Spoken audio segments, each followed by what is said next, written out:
वाचन स्पर्धा असेल, हे सगळे विविध उपक्रम यांनी जयंतीच्या माध्यमातून या ठिकाणी घेतलेले. खरं तर आपण डॉक्टर बाबासाहेब आंबेडकरांची जयंती साजरी करत असताना आपण त्याच्यातून समाज प्रबोधन काय करतो, आपण समाजाला काय संदेश देतो, हे आपण त्याचं एक चांगलं नियोजन आपण केलं पाहिजे.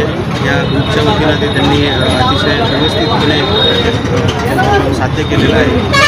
सर्व युवकांना एवढंच सांगा की आपण डॉक्टर बाबासाहेब आंबेडकरांची जयंती साजरी करत असताना आपण जसं की एखाद्या आपल्या उत्सवामध्ये आपण एखादा प्रण घेतो की आपण याच्यातून काय बोध घेतला पाहिजे, काय केलं पाहिजे. की आत्ताच आपण जसं सांगितलं की आपली युवा पिढी ही व्यसनाकडे झाली. यांनी व्यसनाकडे न जाता शिक्षणाकडे त्यांनी वळलं पाहिजे. की बाबासाहेबांनी आपल्याला सगळ्यात मोठी शक्ती दिली आहे लेखणीची, आपण त्या लेखणीकडे आपण वळलं पाहिजे असं माझं सर्व युवकांना एक आव्हान राहील की आपण व्यसनापासून दूर व्हावं. बाबासाहेब आंबेडकरांनी जो संदेश दिला की शिका, संघटित व्हा आणि संघर्ष करा, तो आपण सर्वांनी आत्मसात केला पाहिजे. म्हणून मी या निमित्ताने सर्वांना सांगेल. पर आपलं नाव मनोज बनसोड. 135वी जयंती कार्यक्रम आपण साजरी करत आज डॉक्टर बाबासाहेब. आज तुमच्या संघटनेकडून, तुमच्या ग्रुपकडून काय काय कार्यक्रम आयोजित करण्यात आले?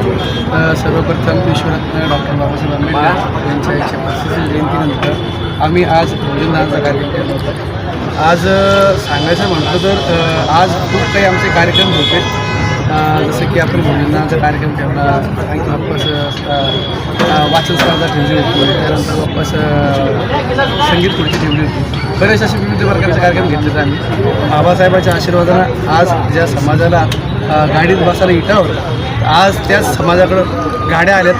हा अभिमान जो आम्हाला स्वाभिमान दिला आहे हा बाबासाहेबांनी दिला आहे, बाबासाहेबांच्या घटनेने दिला आहे. एवढं बोलतो. जय कारण आज सध्याला परिस्थिती अशी नवयुवक व्यसनाकडे जास्त वळत आहे. आपण याच माध्यमातून काय संदेश द्याल युवकांना? मला हे एकच सांगायचं आहे की बाबासाहेबांना आपल्याला सांगितलेलं आहे की शिका, संघटित व्हा, संघर्ष करा. आपला हा जो तरुण पिढी जी व्यसनाधीन चाललेली आहे याला मेन कारणीभूत जर आपण जर पाहिलं तर आपलं जे प्रशासन आहे त्या प्रशासनाचा कोणताही याच्यावरती धाकधोरा राहिलेला नाही.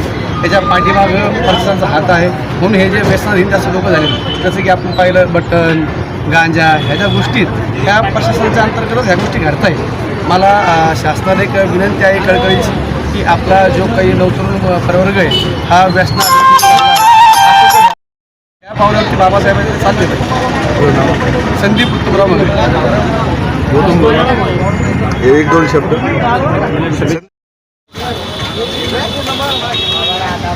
सागर